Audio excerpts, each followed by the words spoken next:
27. 9:30 p.m. sa Kapamilya Channel A to Z at TV5. Red flag alert, mga kapamilya, ABS-CBN Studios and View proudly present a Dreamscape Entertainment production, a View original series, How to Spot a Red Flag, starring Donnie Pangilinan and Bel Mariano, directed by Direct Dwayne Baltazar. At gaya nga nabanggit ko kanina, it's premiering on January 27. Mark your calendars, January 27, 9:30 p.m. Yan po sa Kapamilya Channel A to Z and TV5. Quick shoutout lang po sa lahat ng mga nanonood sa atin ngayon via live stream sa Dreamscape Entertainment Facebook page at sa Facebook pages po ng ABS-CBN, I Want TFC, Kapamilya TFC, Star Magic, ABS-CBN PR, TV5, at sa YouTube ng ABS-CBN Entertainment. Kung nasaan na po kayong bahagi ng mundo, hello, thank you for joining us. And we're joined by our friends from the press. Nandito po sila ngayon dahil lahat kami excited na magtanong kina Donnie and Bel. What's up? Anong nangyayari? Because right now, kung kayo po ay nanonood sa View Philippines, medyo palapit na sa finale, no? So yung mga hindi nakakapanood sa View platform, mapapanood nyo na yan sa Free TV. And, hindi ko na patatagalin. Tawagin na natin ang Gen Z Phenomenal Love Team, ang talaga namang nagbigay ng kilig sa atin sa How to Spot a Red Flag. Please welcome Donnie Pangilinan and Bel Mariano. Yehey! Palakpakan! Naka-cellphone kasi, kaya hindi makita. Hello please, Donnie and Bel. Stand over here sa gitna. Hello, hello. You look like a mermaid. Okay, poster photos muna. We have some friends from the press na gusto nang mag-upload at mag-tweet at mag-post sa mga social media accounts nila. Our official hashtag for this afternoon is hashtag DonBelGrandMediaCon and hashtag HTSARFTV Premiere. Napakahaba. It's How to Spot a Red Flag Free TV. Oh, ayan, naka-flash sa ating LED screen. Look at the left. Yeah. Left muna. And then look at your right. Center. Sa right naman po. Ayan, sa right. And in the middle. Okay! Huwag mo na kayo po. Meron tayong a little surprise. Can we stand over there sa mat? Mat, we stand on the mat. Kasi, ilalabas natin yung poster nyo for the Free TV premiere. Ito na. Let's do the countdown. Alright? Ito, sa LED screen natin. In 5, 4, 3,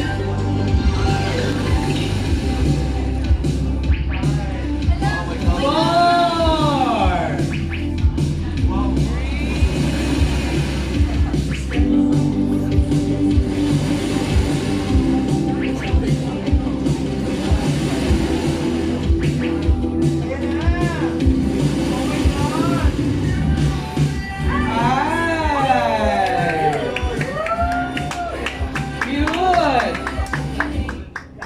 Nagpantay yung height nyo. Nagkanan no?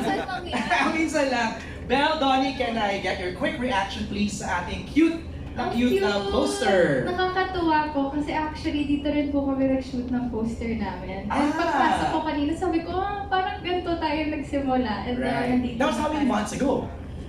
That was October. Oh wow! Like 4 months ago, no? So, Couple of months ago na. nakakatuwa. Pero, ang galing nyo kasi, same shoot yun, pero ibang-iba yung poster. Sobrang ganda. Galing na Tapos may creatives. coffee pa tsaka red tag tsaka And, ganun. but plus, we're sitting sa surfboard. Oh, di ba? Yes, yung nag-shoot kami, nakaupuan lang kami niyan, tapos na-edit, ang galing. Di ba? Congratulations, team. See, we're just getting started. Have a seat. Yes. Donnie and Bel, simulan na natin ang ating ang ating Q&A. We have Donnie and Bel this afternoon.